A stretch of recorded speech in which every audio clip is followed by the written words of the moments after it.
periodismo investigativo. Doctor Pedro Felipe Gutiérrez, magistrado del Consejo Nacional Electoral, muy buenos días. Doctor Fernando, ¿cómo está? Pues muy bien, doctor, y celebrando mucho su elección como magistrado del Consejo Electoral, porque no está mal que llegue al Consejo Electoral la persona que más sabe de derecho electoral, ¿no le parece? Pues no que más sé, que digamos que lo he vivido el derecho electoral durante toda mi vida profesional, llevo 20 años, inicié mi escuela en la oficina de mi padre, que también era magistrado en electoral en la sección quinta del Consejo de Estado. Desde entonces, pues he estado litigando, le he prestado servicio a muchos partidos, pero obviamente he tenido una alineación política, yo diría, yo soy de centro derecha. Fui abogado del comité promotor de la reelección del doctor Uribe, de la segunda reelección, llevando el proceso contencioso administrativo ante el Consejo de Estado, que dio lugar a que se declarara ilegal la decisión del Consejo Nacional Electoral que determinó que se habían violado supuestamente los topes en la campaña del referendo. Eso se fue anulado. Posteriormente estuve apoyando el grupo significativo Centro Democrático cuando se creó. He estado en todos los procesos de escrutinio del partido y fui el abogado que llevó el proceso del logo y adicionalmente que sirvió a Marta Lucía en el proceso contencioso cuando se le trató de poner algunas trabas en su aspiración hace 4 años a la presidencia de la República. O sea, he estado muy vinculado al sector del centro derecha. Doctor Pedro Felipe Gutiérrez, usted tiene otra virtud y es que es humilde, porque cuando alguien sabe mucho de un tema, entiende que todavía le queda mucho por aprender y por eso es humilde. Los que son arrogantes es porque saben muy poco del tema, entonces creen saberlo, porque no lo conocen. Yo tengo un referente, doctor Fernando, mi padre. Yo creería que en tema de derecho electoral, él es, yo diría que es quien sabe, no solamente por el tema jurídico, sino por la historia. Él es historiador. Entonces, él es de las personas que le explica a uno el por qué fue que se implementó esta norma o por qué se entró a establecer la inhabilidad, por ejemplo, de tratar de restringir la libertad a quienes fueran condenados a delitos contra la administración o delitos contra el patrimonio del Estado. Todo ese tema, uno está muy relacionado con los hechos, con la historia. Por consiguiente, es el cuento del derecho electoral visto como chisme, pero del lado bonito, no simplemente es que aquí la norma dice tal cosa. El derecho electoral es mucho más que eso, es la historia del país. Claro, entonces, porque es la historia de la democracia. Sí, señor. Porque una democracia sin una jurisdicción electoral que valga la pena, pues no se puede sostener. De manera que es la historia de nuestra democracia. Lo que es lamentable es que muchos magistrados, y en esto no quiero comprometer su juicio de valor con respecto a quienes serán sus colegas, pero muchos magistrados del Consejo Nacional Electoral no tienen más formación ni más virtud que la de pertenecer a cierto partido político que los elige en el Congreso, lo que significa que los que eligen el Consejo Nacional Electoral son los que después van a litigar ante el Consejo Nacional Electoral. ¿Eso no es un contrasentido, doctor Gutiérrez? Que los que administren, bueno, hay que tener en cuenta que la Constitución estableció que los magistrados del Consejo Nacional Electoral tuvieran un origen político, pero un origen político que una vez elegidos quedamos con una misión especial de guardar la transparencia del proceso electoral por encima de los intereses partidistas. Nosotros quedamos por encima de esos intereses. Eso fue lo que buscó la ley en 1948 cuando se creó el Consejo Nacional Electoral, que quienes llegaran a ocupar estos puestos lo hicieran buscando la transparencia y pureza de todos los procesos electorales, no defender específicamente intereses partidistas. Es decir, no defender a quienes los eligieron. Sí, señor, ese es el objetivo de nuestra función en este momento. Garantizar la pureza del proceso electoral. Esa es. Bueno, doctor Gutiérrez, usted ya llegó a su despacho y ya sabe cuántos procesos pendientes va a tener en su despacho. No, señor, en este momento estoy específicamente en la Casa de Nariño, ahorita la ceremonia de posesión. Una vez me posesione, pues me dispondré a desplazarme al Consejo Nacional Electoral para conocer qué es lo que hay, qué dejaron, cuáles procesos son los que asumo, los que conoceré, y a ver cuál va a ser mi equipo de trabajo. Eso no está determinado todavía, es decir, cada magistrado no sabe, no está determinado. No, señor, todavía no conocemos qué hay en el Consejo Nacional Electoral que vamos a tener que tramitar. Ni hay tampoco un conocimiento en bloque de cuánto trabajo les queda pendiente como resultado de la tarea del Consejo Nacional Electoral que cesa en funciones. No, señor, porque el periodo anterior terminó el viernes, el de los magistrados que terminaban periodo, el viernes. El día siguiente fue sábado, hoy apenas vamos a posesionarnos e ir a conocer en qué estado se encuentran los despachos.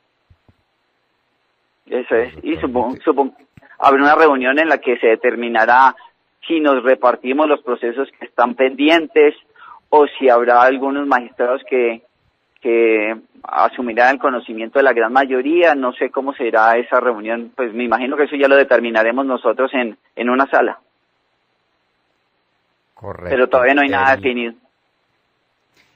El proceso de elección del registrador del Estado Civil es un proceso que depende de ustedes, pues como debiera ser, que es lo natural.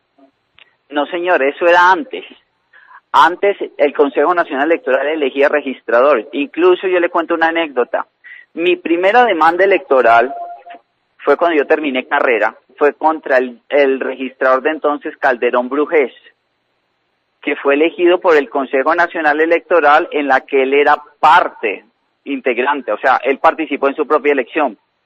Yo demandé esa elección y en la sección quinta me negaron las pretensiones con un salvamento de voto, que es muy interesante, en la que entendía que la inhabilidad de que los magistrados del Consejo Nacional Electoral eligieran registrador incluía el supuesto de que tampoco podían elegirse ellos mismos, porque decía que no podrá ser elegido quien tenga vínculo de parentesco hasta el 3er grado de consanguinidad. Entonces la discusión se dio ¿desde dónde se mide? Tengo un extremo que es hasta el 3er grado de consanguinidad, pero o está la restricción, inicia con mi pariente de 1er grado, que puede ser mi padre o mi hijo, o está también, o me cobija a mí como elector, y es que no puedo elegirme yo mismo. Pues entonces diría a forciori que si uno no puede elegir al papá o al hijo, menos se puede elegir a uno mismo. Pero bueno, ese planteamiento lo llevé al Consejo de Estado y el Consejo de Estado me dijo, muy loable su posición, pero la inhabilidad no lo tiene previsto. Hubo un salvamento de voto, que digo, esa inhabilidad sí está prevista. Yo ¿cómo diría? Un egresado recién dije, pues esto lo llevo a súplica extraordinaria, que vendría a ser como una especie de casación, lo llevo a súplica extraordinaria, y a súplica extraordinaria del Consejo de Estado lo llevé, y el planteamiento es, sí, perdí la demanda, pero tuve 9 salvamentos de voto. Uno recién graduado con 9 salvamentos de voto del Consejo de Estado, pues para mí fue el mayor éxito. Ese fue el mayor éxito. Vamos al registrador. ¿El registrador tiene un periodo fijo y está próximo a vencerse o no? El tema del registrador le deben de quedar 2 años, si no estoy mal. Todavía le queda. Sí, señor. Al doctor Galindo le deben quedar 2 años. Que van a tener ustedes que lidiar con el doctor Galindo, que es el que ha asistido a unos procesos electorales que nos convencen muy poco, ¿no? Pero bueno, la situación es esa. Y ustedes se posesionan hoy y hoy empiezan a mirar cómo se reparten los trabajos que tengan que asumir. Sí, señor. Hoy comenzaríamos con esa labor. ¿Y cuándo será la primera sala? Yo me imagino que hoy debe haber sala. Hoy debe haber sala. Estamos muy impacientes con ustedes también, ¿no, doctor Pedro Sí, Felipe señor. Gutiérrez? Sí, doctor Fernando. Bueno, pero entienda que necesitamos un sistema electoral transparente en el que podamos confiar y que nos plantee cosas porque, por ejemplo, ya que usted es un experto, díganos, cuando no hay testigos electorales porque a nadie le interesa entrar en contradicción con el proceso electoral, ¿quién vigila que los jurados de votación cumplan con su deber? Ahí sí queda suelto, estoy refiriendo, sí, me estoy refiriendo a la consulta pasada. ¿Quién vigiló a los jurados? No hubo vigilancia, no hubo testigos. Los partidos que yo tenga conocimiento, ningún partido registró e inscribió testigos electorales. Bueno, por consiguiente, nadie cumplió la función de vigilancia del proceso de votación y de escrutinio. Y ahí aparecieron 11 millones de votos. Que alguien dice, nosotros lo decimos específicamente, son resultados de un fraude colosal porque las urnas estuvieron vacías. Parte de un hecho público y notorio, como decimos los especialistas en pruebas judiciales, y es que nadie vio que hubiera votación y aparecieron 11,5 millones de votos. Entonces, un trabajito que tienen ustedes es decir, bueno, de aquí en adelante tiene que haber alguna forma de vigilancia de cualquier proceso electoral. Claro, de vigilancia y control, pues tiene que ser que los jurados de votación, claro, no pueden ser omnímodos y no pueden estar liberados de todas formas de vigilancia, doctor Pedro Felipe Gutiérrez. Sí, señor, porque entonces no hay cómo garantizar la transparencia del proceso, que el resultado del proceso de votación, la expresión del pueblo, la expresión popular, realmente coincida con el resultado realmente coincida con lo que expresó el pueblo, que eso no se puede determinar si no hubo vigilancia. O sea, uno no puede tener la certeza. Uno pensaría, sí, no hay cuestionamientos sobre el proceso, pero sí le queda a uno un mantillo de duda el hecho de que nadie pueda tener la certeza de que por lo menos hubo una vigilancia respecto del proceso de votación, porque aquí el cuestionamiento no está en el resultado como tal, sino si realmente hubo una votación que se traduce en el resultado de los escrutinios, en el resultado final, y es la totalización de la votación. Ahí yo diría que hubo una falla de los partidos, no tanto de la administración en sí, porque quienes tienen, de acuerdo con la ley, la facultad de proponer los testigos o de postularlos es de los partidos. Los partidos fueron los que se durmieron en este caso, al no presentar sus testigos y dejar suelto el proceso de votación y de escrutinio. Ahí fueron los partidos. Pues los partidos que no existen sino cuando tienen un interés específico inmediato. Cuando es el interés de la nación, cuando es el interés general, ahí no aparecen los partidos. Y entonces eso quedó, como usted dice, suelto y no tenemos ninguna certeza, ninguna, sobre qué fue lo que hicieron los jurados de votación en la famosa consulta popular, pues que además fue rechazada, pero de todas maneras ahí hay un efecto político que no deja de ser un efecto político importante, como lo están demostrando los que dicen que sacaron 11,5 millones de votos, de los que nadie puede dar fe. Ahí yo diría que se podría hacer ya el tema, digamos que administrativo electoral ya terminó, o sea, ya no es asunto de Consejo Nacional Electoral, pero eventualmente sí podría ser tema de responsabilidad penal si se puede establecer que los jurados de votación registraron personas como el E11, en el acta del E11, que es en el que los jurados de votación relacionan las personas que se acercan a votar. Resulta que en el E11 aparece la relación de cédulas, toda la relación de las cédulas de esa mesa, por ejemplo, pero los jurados en principio no tienen acceso a los nombres, a quién le corresponde ese número de cédula.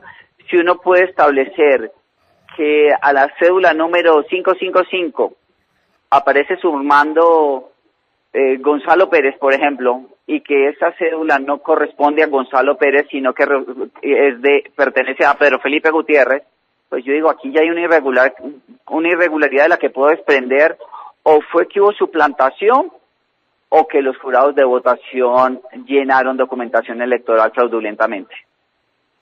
Hay mesas donde aparecen votando todos los inscritos, y hay gente que ha dicho específicamente yo no voté. Pero entonces lo que habría que entrar a verificar es si como los jurados no tienen en principio a quién corresponde el número de la cédula, sino que debieron haberlo llenado con otro nombre, habría que entrar a verificar si en el E11 aparece el número de la cédula con el nombre que corresponde. Eso podría ser una investigación que se podría hacer, pero ya sería materia de derecho penal. De proceso penal. Vamos a ver si alguien tiene la paciencia y el tiempo para hacer eso, pero tenemos muchísimos casos de mesas en las que votaron todos los inscritos y donde mucha gente dice, yo no voté en esa mesa. Ahí estaba con mi familia y no votamos. Luego es una mesa que da un resultado falso. Esos jurados cometieron un delito. Bueno, en todo caso, doctor Pedro Felipe Gutiérrez, su presencia en el Consejo Nacional Electoral es una garantía de seriedad y de profundidad, por lo que usted significa y porque además tiene al lado al mejor de los maestros, que es su padre, uno de los grandes especialistas en historia del derecho electoral en Colombia, que es la historia política de este país. Sí, señor. Doctor Pedro Felipe Gutiérrez, cuánto gusto de hablar con usted y le deseamos todos los éxitos del mundo en la importante tarea que está asumiendo a partir de hoy. Muchas gracias, doctor Fernando. Muchas gracias a la mesa de trabajo y especialmente a William, que él ha participado de mis triunfos jurídicos. Él los ha estado acompañando desde hace muchos años. Pues William le manda un abrazo muy estrecho, doctor Gutiérrez. Bueno, doctor Fernando, muchas gracias por la llamada. Muy complacido.